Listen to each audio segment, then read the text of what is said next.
Let me tell you the story about when I got kicked off stage by another pastor. Hey, what's going on, Victory family?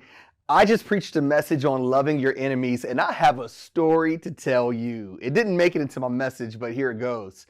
So many of you know for years I did hip hop music and shared the gospel through that vehicle. So years ago, I was on stage leading a concert, a mini concert to kick off a conference.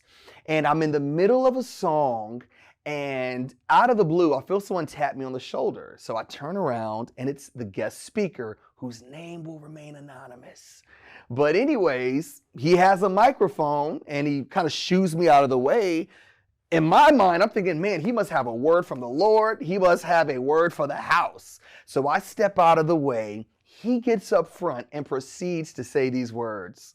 All you young people, go sit down, shut up, turn these lights on, cut this smoke machine off. This young man is deceiving a generation. He spews lies. The Spirit of God is not pleased. He's brought the spirit of Beelzebub in the house. Lord, forgive us. And goes on to assassinate my character in front of about 800 people.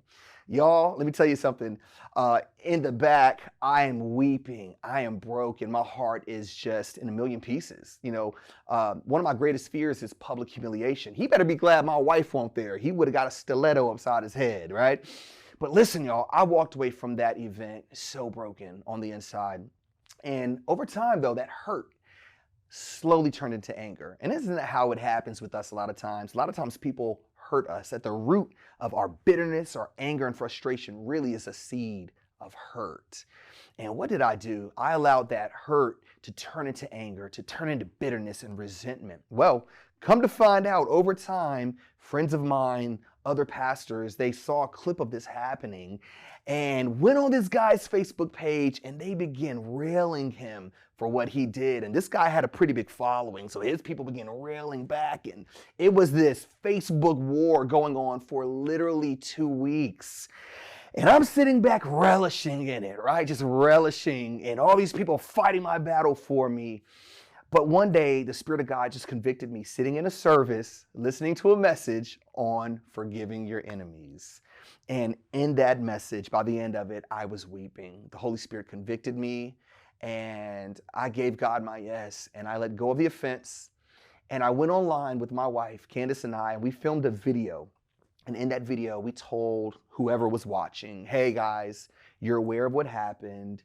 Man, it hurt to a deep, deep place in my soul. However, at the end of the day, we're all human. We all make mistakes. I've been upset, but we forgive this individual. We forgive him, and we want to move forward. We're praying for him. We bless him. We speak blessing over his life, and we ask you guys to do the same.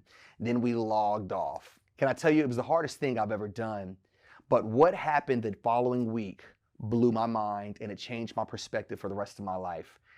I cannot tell you how many phone calls, text messages, and emails I received from pastors, leaders from around the country, from young people, but mainly from pastors who literally reached out. There was one in particular that said, Curvin, my whole youth group, they've watched this whole thing transpire. In fact, this one pastor said, my students were some of the ones on the Facebook post, like going in on this guy, right? Defending you. He said, we've been watching you. A generation has been watching you and how you were going to respond. Thank you. Thank you for honoring Christ in the way you responded. And in that moment, it blew my mind, because I realized this.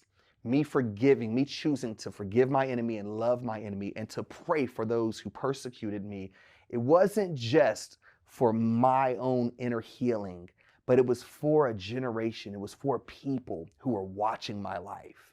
And I think it's important for us to know that you choosing to love your enemy, to pray for those who persecute you, it's not just for you, and it's not just for that individual, but it's for the people who hear you professing to be a child of God. They're watching your life, and we need to give them something to model after.